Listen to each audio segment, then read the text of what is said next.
Y ahora ya pasó el Hércules, estamos con Oscar Méndez, director del Planetario. Pero antes de entrar en el tema que vinimos a consultarte, primero te agradezco por la buena onda de siempre. Estábamos comentando que está con la remera de la inauguración del Planetario Digital, que fue en diciembre del 2019, y nos llegó justo la pandemia, todavía no lo pudimos disfrutar. Sí, bueno, buenos días a todos tus compañeros de programa, a la audiencia. Y bueno, sí, efectivamente, nosotros abrimos con un sistema digital de última generación, 8K, proyección láser, de lo mejor que hay en todo el continente en este momento, el 21 de diciembre de 2019. Hasta el 13 de marzo del año pasado estuvimos trabajando a full, con más de 2.500 personas por semana, un éxito impresionante. En apenas 4 semanas le dimos una de estas remeras al visitante número 10.000. Claro. Y el 13 de marzo a las 8:30 de la noche, cuando salimos de la última función, nos enteramos de la conferencia de prensa de Poder Ejecutivo y empezó todo esto de la pandemia. Estuvimos cerrados como buena parte del país hasta julio. En julio empezamos a trabajar a nivel interno. En agosto empezamos con funciones con el protocolo de espectáculos públicos. Una función por día, de jueves a domingo, a un 30%. Yo me acuerdo que hicimos un móvil ahí en esa época que había que agendarse por web. Incluso entramos a la sala y estaban los lugares separados y toda esa movida que se hizo, ¿no? Exactamente. Bueno, lamentablemente el 10 de diciembre pasado, producto de la situación que todos conocemos, del empeoramiento importante y lamentable de los parámetros con los que se mide la epidemia, estamos sin funciones, trabajando por guardias, poquitas personas en el planetario. En este momento hay 3-4 personas dentro del planetario, no me toca a mí, por eso están en la puerta de mi casa. Claro. Y bueno, yo decía fuera de cámara que es un sentimiento como de haber ahorrado toda la vida para comprarse un Ferrari y después de 3 meses tenerlo en el garaje en tu casa sin poder salir. Es tremendo, es tremendo. Ojalá pronto podamos volver. Ahora, bueno, ya nos estamos agendando de a poco para la vacuna, mucha gente esperando el famoso mensaje, así que ojalá pronto podamos ir saliendo de esta situación. Pero te consulto porque el diario decía, el sábado 20 a las 6:37 am arranca el otoño. ¿Cómo se hace para decir que a las 6:37 de tal día del año comienza la estación? ¿Por qué tanta exactitud? ¿Cómo llegamos a eso? Bueno, no es arbitrariedad ni que a alguien se le ocurrió, bueno, vamos a jorobar a los uruguayos que se levanten temprano para el otoño. No es eso. Las estaciones entran producto de fenómenos astronómicos. En este caso es el equinoccio, el equinoccio de marzo, que nos toca con el inicio del otoño aquí en el hemisferio sur, la primavera en el hemisferio norte. Lo mismo va a ocurrir en invierno con el solsticio de junio. Aquí va a comenzar el invierno, en el hemisferio norte empezará el verano y así. La Tierra sabemos que da una vuelta en un año alrededor del Sol, orbita alrededor del Sol en un año. El tema es que ese año no son 365 días. Claro. Son 365 días y un poquito. Y ese poquito ni siquiera es la cuarta parte exacta de un año, de un día, perdón. Es un poquito menos.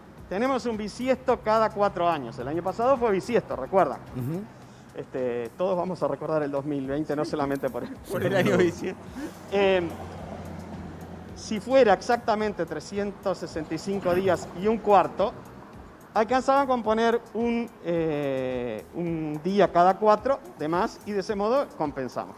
El tema es que es un poquito menos. Entonces, por ejemplo, el año 2100, que le tocaría hacer bisiesto, no lo va a hacer para poder descontar ese exceso que vamos teniendo.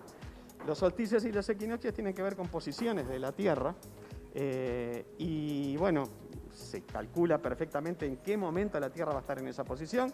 Desde nuestro planeta, lo que vamos a ver en los equinoccios, tanto en el de otoño como en el de primavera, es que ese día, el día y la noche van a ser exactamente iguales. Por eso, equinoccio. ¿La captan? O sea, eso lo había leído, equinoccio del latín, noche igual, que es igual que el día. 12 horas de noche, 12 horas de día. Por el contrario, en el solsticio de invierno vamos a tener el día más corto y la noche más larga. Para nuestro país vamos a tener 14 horas de noche y apenas 10 horas de día. El sol además al mediodía, y estoy señalando hacia el norte porque mirando transversalmente a Avenida Italia, estamos en la esquina, en una esquina de Avenida Italia, mirando hacia allá prácticamente de modo perpendicular a Avenida Italia, tenemos el punto cardinal norte. Al mediodía el sol va a pasar por esta línea norte-sur. Bueno, en invierno el sol está muy bajito, está en el entorno de 30 grados. Y sin embargo, en verano, en el solsticio de verano, por el entorno del 21 o 22 de diciembre, el sol al mediodía va a estar a 80. Por lo tanto, tenemos un sol más alto, los rayos nos llegan más cercanos a la perpendicular, tenemos más horas de sol, hace más calor. Sin embargo, en invierno tenemos el sol más bajito, menos horas, ilumina menos cantidad de tiempo y menos, o con un ángulo más transversal, no nos calienta tanto, entonces tenemos más frío. Pero bueno, no es que los que se dedican a esto se pusieron de acuerdo para molestar en la hora, sino que bueno, cae en ese momento. Y no es una decisión de nadie, sino que simplemente es una cuestión natural, obviamente, que como decíamos, básicamente se trata de la posición en la que está la Tierra y por eso cuando está en esa posición cae la entrada de las estaciones, que en este caso fue el sábado pasado a las 20:37. ¿Con cuánto tiempo de antelación se calcula eso? Es incalculable. Tanto como tú quieras. Podés saber en qué momento entra el otoño del año 2437, si querés. O sea, uno lo puede calcular con tanta antelación como uno quiera. Una precisión que quisiera hacer, porque es un error recurrente. La gente dice, bueno, cuando estamos en invierno es porque la Tierra está más lejos del Sol, y cuando estamos en verano porque está más cerca. Bueno, eso es falso. De hecho, si ocurriera así, tanto hemisferio norte como hemisferio sur tendríamos que estar en la misma estación. Y estamos en la estación cambiada. Cuando acá estamos de short, en el hemisferio norte están esquiando y viceversa. Cuando en el hemisferio norte están en la playa, nosotros tenemos que comprar leña para prender la estufa. Las estaciones tienen que ver con un doble movimiento que tiene la Tierra. La Tierra orbita alrededor del Sol y a su vez rota en torno a su propio eje. El tema es que el eje de rotación de la Tierra no es perpendicular al plano en el cual orbita alrededor del Sol, sino que tiene una cierta inclinación. Entonces eso hace que en cierto momento aquí en el hemisferio sur nosotros estamos mirando más de cara al Sol, digamos, más como perpendicularmente al Sol, entonces estamos en verano, y 6 meses después pasa exactamente lo contrario, los rayos del Sol nos llegan más tangencialmente y por eso estamos en invierno, sin embargo en el hemisferio norte están en verano. No tiene nada que ver la distancia Tierra-Sol, si bien hay una pequeña variación, la distancia Tierra-Sol es prácticamente la misma, es una variación de menos del 1% entre el punto más cercano y el punto más lejano a la Tierra. Pero bueno, no tiene mucho más misterio que eso.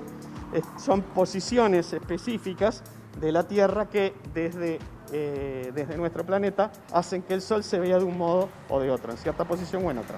Me dejó, está buenísima toda la explicación, pero me dejó picando eso de que ya tenía alguna data sobre el año bisiesto, sobre que no son 365 días exactos del año y por eso se va corriendo todo, pero habría, capaz que estoy preguntando una pavada del tamaño del Hércules que pasó recién, pero ¿habría alguna manera de solucionar esa diferencia de tiempo, más allá de que por eso usamos el año bisiesto y en el 2100 tendría que ser bisiesto y no lo va a ser, o algo, o es tan mínima que no conviene? Bueno, la historia del calendario es muy divertida. Claro. En la época de los romanos hubo una gran reforma, 40 y pico antes de Cristo, la reforma que hizo Julio César en base a que sus expertos, digamos, el gach de la época, se enteró del calendario que utilizaban los egipcios y ahí pasaron a tener el calendario juliano, en honor a Julio César, un bisiesto cada 4 y punto.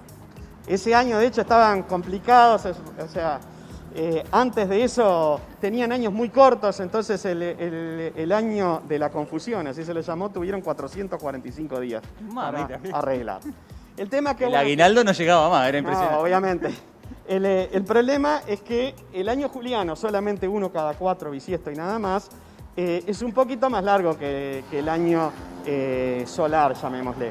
O sea, el tiempo que la Tierra da una vuelta alrededor del Sol. Por lo tanto, era un poquito más largo, entonces se adelantaba, o sea, tenían un día más cada 128 años.